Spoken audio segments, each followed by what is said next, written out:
Olá, eu sou a professora Tati e você está no canal História em Minutos. Seja muito bem-vindo. No vídeo de hoje nós vamos falar sobre... Antes de começar, se inscreve no nosso canal para ficar por dentro de todas as novidades. Curta o vídeo e compartilhe com seus amigos. Vem com a gente!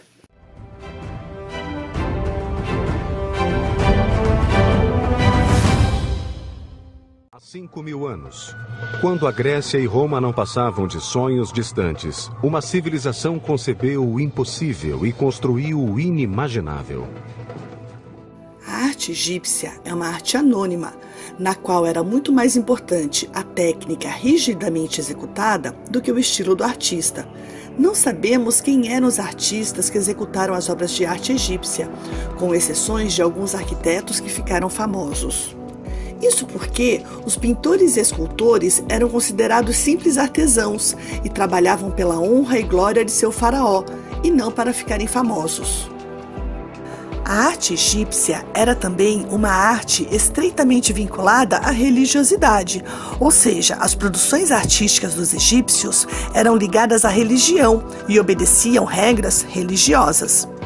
A principal regra era que as obras produzidas deveriam ser duradouras.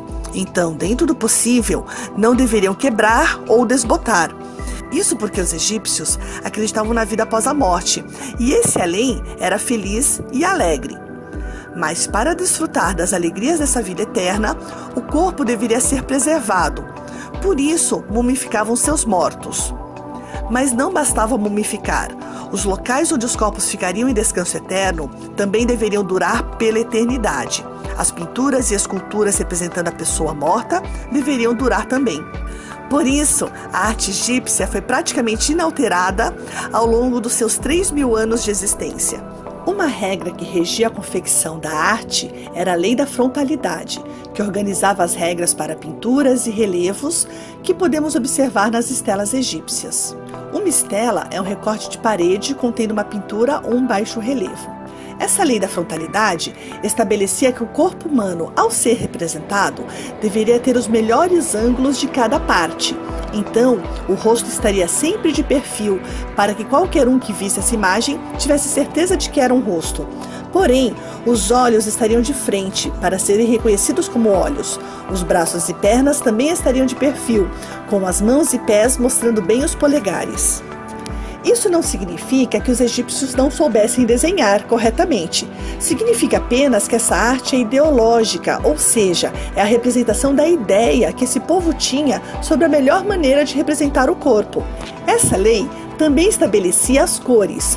Os homens eram sempre representados em tons de marrom ou laranja, enquanto as mulheres eram representadas em tons mais claros. Muitas pessoas acreditam que isso seria uma indicação real da coloração da pele dos egípcios. Mas isso é incorreto. Os egípcios eram negros ou semitas e foram encontradas várias tumbas com representações mais realistas, nas quais as pessoas possuíam pele negra, especialmente após a reforma artística de Akhenaton. Ainda segundo a lei da frontalidade, as pessoas eram representadas conforme sua importância na sociedade. Pessoas mais importantes, quando aparecessem ao lado de pessoas menos importantes, seriam representadas maiores. Não havia a noção de perspectiva e tudo era representado no mesmo plano. Como será que os egípcios faziam essas pinturas? Possivelmente a parede era nivelada e coberta por uma camada de estuque que seria polida. Então, um quadriculado seria riscado para dar apoio ao futuro desenho. Essa técnica permitia que o desenhista se guiasse e pudesse transmitir com perfeição a ilustração que já estava feita em uma superfície menor, ou um pedaço de pedra ou uma madeira coberta de estuque. Alguns remanescentes arqueológicos sugerem que um rabisco era feito primeiro e depois corrigido por um desenhista mais experiente. As cores eram obtidas de minerais, como ocre ou sulfato de arsênico para o amarelo claro, malaquita e cal para o verde, carvão para o preto, óxido de ferro ou hematita para o vermelho, silicato de cobre e sais de cobalto para o azul.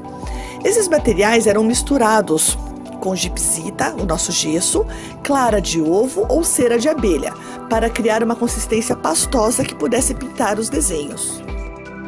A escrita nos túmulos egípcios seguia a mesma técnica dos desenhos. Linhas eram traçadas no estuque já alisado e os escribas escreviam os textos. Depois de pronto e corrigido, os escultores gravavam os textos em baixo relevo. A escrita tinha uma grande importância no desenvolvimento de atividades de cunho sagrado e cotidiano. Para a manutenção de um império tão grandioso como foi o Egito, a escrita acabou sendo tarefa exclusiva de uma privilegiada parcela da população, os escribas. Embora os nobres também aprendessem a ler e escrever, os escribas eram os únicos que dominavam com perfeição a leitura e a escrita dos hieróglifos. Sua formação acontecia em uma escola palaciana, onde os mais bem preparados obtinham cargos de fundamental importância para o Estado egípcio. Entre outras funções, um escriba poderia contabilizar os impostos, contar os servos do reino, fiscalizar as ações públicas e avaliar o valor das propriedades. Em linhas gerais, os egípcios desenvolveram 3 sistemas de escrita diferentes entre si.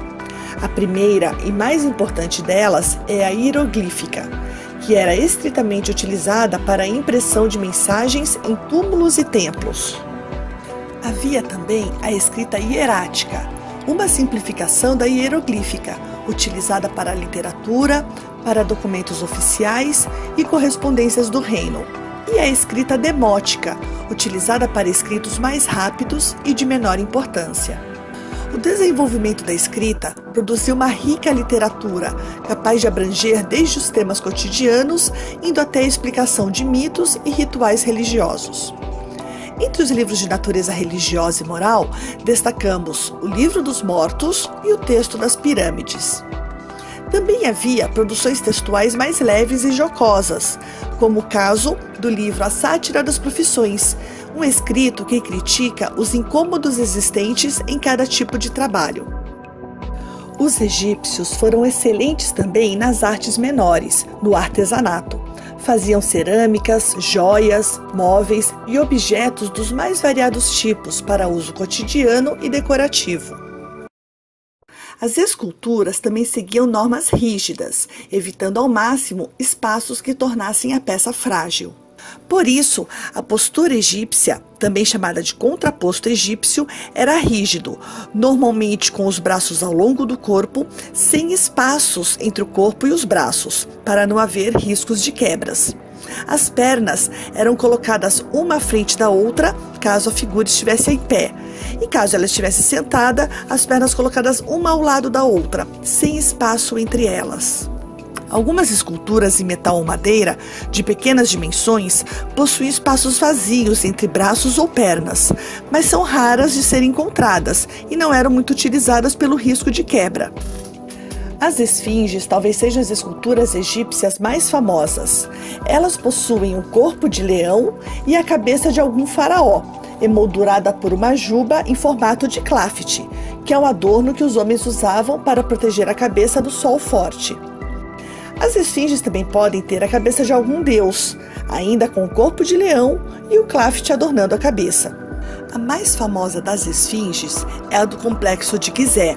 Possivelmente, a esfinge de Gizé foi mandada construir pelo faraó Khefren, e o rosto do faraó Khefren seria o rosto da esfinge.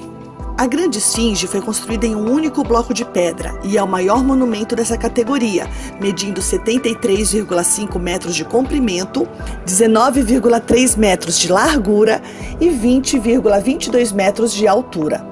As patas, porém, foram construídas com tijolos. Sua boca mede 2,30 metros, as orelhas medem 1,32 metros, enquanto que o comprimento do nariz estima-se medir 1,70 metros. Essa esfinge grandiosa era também um templo. Muitos arqueólogos acreditam que os templos posteriores fossem uma simplificação do seu formato. Sobre os templos egípcios, pirâmides e outras construções egípcias, nós veremos num próximo vídeo intitulado Arquitetura Egípcia. Espero que você tenha gostado desse vídeo, eu fiz com todo carinho. Não esqueça de curtir e de se inscrever no canal, assim você fica sabendo das novidades. Um grande abraço e até o próximo vídeo.